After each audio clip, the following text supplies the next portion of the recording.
फिर एक बार गूंजने लगी है थप्पड़ कांड की गूंज। चुनाव आते ही आरोप प्रत्यारोप की राजनीति देखने मिलती है, लेकिन इस बार विपरीत है। जो महिला इस चुनाव में ना उसकी भागीदारी है ना सहभागी है, लेकिन फिर भी उस पर आरोप प्रत्यारोप की राजनीति शुरू है। आखिर क्यों लग रहा है राजनीतिक नेताओं को उससे डर? आइए जानते हैं गीता जैन से। उन पर जो आरोप लग रहे हैं, उन्होंने कभी किसी इंजीनियर को थप्पड़ मारा था और क्यों मारा था और क्या कहानी थी, आइए जानते हैं उनकी जुबानी। थप्पड़ है तो गूंज तो आएगी। देखिए कैसा है कि कुछ 23 में ये मामला हुआ था। बारिश के सीजन में एक रूल है कि बारिश में घर तोड़े नहीं जाते, लीगल इलीगल फैसला बाद में होगा। बारिश के सीजन में घर तोड़ने के लिए ये इंजीनियर पहुंचे थे। साथ साथ में जब मैंने क्वेश्चन किया तो उन्होंने, उस घर की महिला मुझे कुछ बता रही थी रोते रोते, तो इन्होंने उस महिला की मजाक की। घर तोड़ने से ज्यादा वो महिला की, उसने जिस तरह से बात की या मजाक की, मुझे गुस्सा आ गया और मैंने थप्पड़ मार दिया। खैर उसके बाद शायद इंजीनियर को भी लगा कि मेरे से गलती हुई थी। उन्होंने आके मेरे से माफ़ी मांगी और उन्होंने कहा कि आगे से वो ध्यान रखेंगे कि ऐसा कुछ ना करे, और बात वहीं ख़त्म हो गई थी। अब जो भी कंप्लेनेंट है, मैंने नाम सुना है ब्रिजेश में जी, मैं जानती नहीं हूँ उनको, मेरा और उनका कभी कोई आमना सामना हुआ नहीं है, लेकिन मैं आपके चैनल के जरिए उनको ज़रूर पूछना चाहूँगी कि क्या इंजीनियर से आप मिले थे?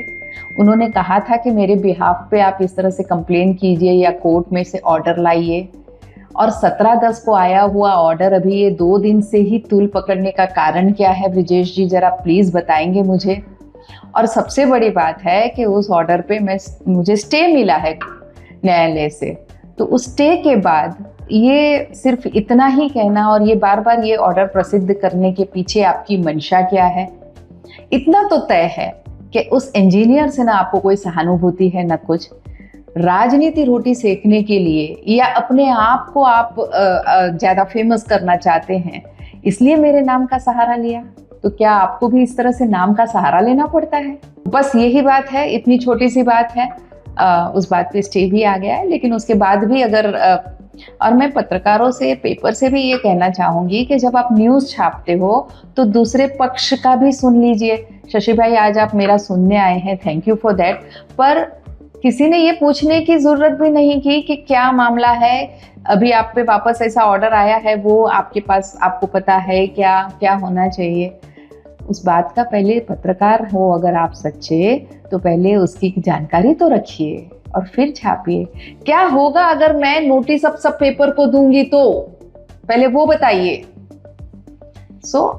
ठीक है, थप्पड़ है, उसकी गूंज अभी तक है, मुझे भी खुशी हुई, कोई बात नहीं। लेकिन आप राजनीति में जिस तरह से पहले सक्रिय थे, अब सक्रिय नहीं है, और आने वाला समय जो है नगर पालिका चुनाव का है, तो नगर पालिका चुनाव में आपसे किसी को कोई हर्ट तो हो नहीं सकता, ना आपसे किसी को नुकसान हो सकता है, फिर दोबारा से इस तरह के प्रचार क्यों? कुछ डर होगा कि शायद ये कुछ नुकसान पहुंचा सकते हैं। मेरे घर में अभी 3-4 ऐसे हादसे हुए कि मेरी मानसिकता भी थोड़ी सी उस हादसों की वजह से ठीक नहीं थी, और बहुत सारे, अभी तो मुजफ्फर भाई को भी मैं कहूँगी कि आपने बहुत सारे ऐसे कांड निकाले हैं जिससे ये चुनाव किस तरह से जीता गया वो बात बहुत क्लियर हो गई है। तो क्या होता है, जो गलत करता है उसके मन में डर बहुत रहता है, शायद ये डर बोल रहा है।